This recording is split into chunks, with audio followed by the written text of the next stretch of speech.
Hello guys! So ayan, i-share ko lang kung paano ko ginagawa yung aking custard peeling para sa aking Braso de Mercedes.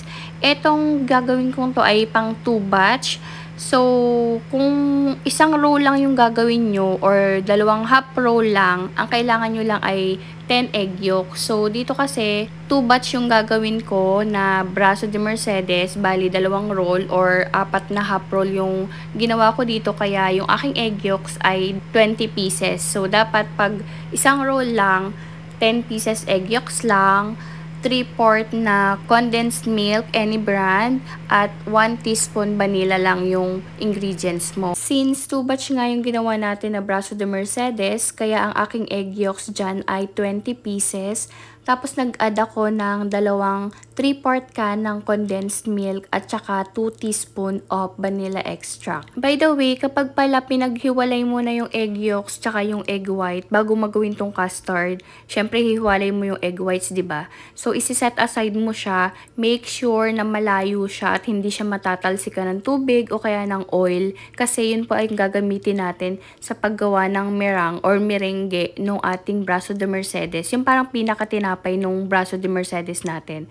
Merengue kasi yun eh. So, once na na-separate mo na yung egg whites from egg yolks, make sure na yung iyong egg whites ay malinis and free of trace ng any fat like yung egg yolk, talsik ng oil or tubig, butter or cream. Basta yung mga ganun, bawal na bawal yun sa egg whites.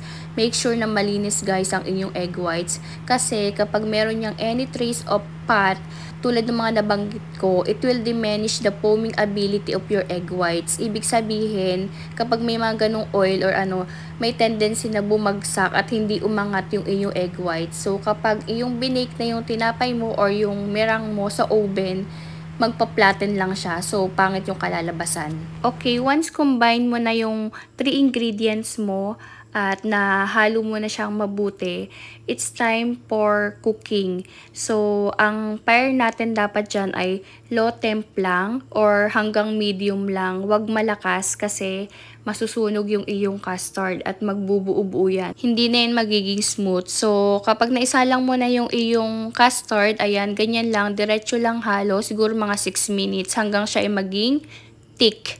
Like this. So, ganito lang dapat yung texture ng iyong custard. Smooth lang siya. Yung spreadable pa rin siya. Para kapag ilalagay mo na siya as filling dun sa ating Braso de Mercedes, is madali siyang spread. So, yan. Ganyan lang dapat yung texture, guys. Huwag natin masyadong lakasan yung apoy para hindi siya masunog at mag-dry at para maging super smooth yung inyong custard. And bago nyo siya ilagay sa inyong Braso de Mercedes ay medyo napalamig nyo na siya para hindi naman masira yung inyong cake. So, that's it, guys. Thank you so much for watching. See you on my next vlog. Bye!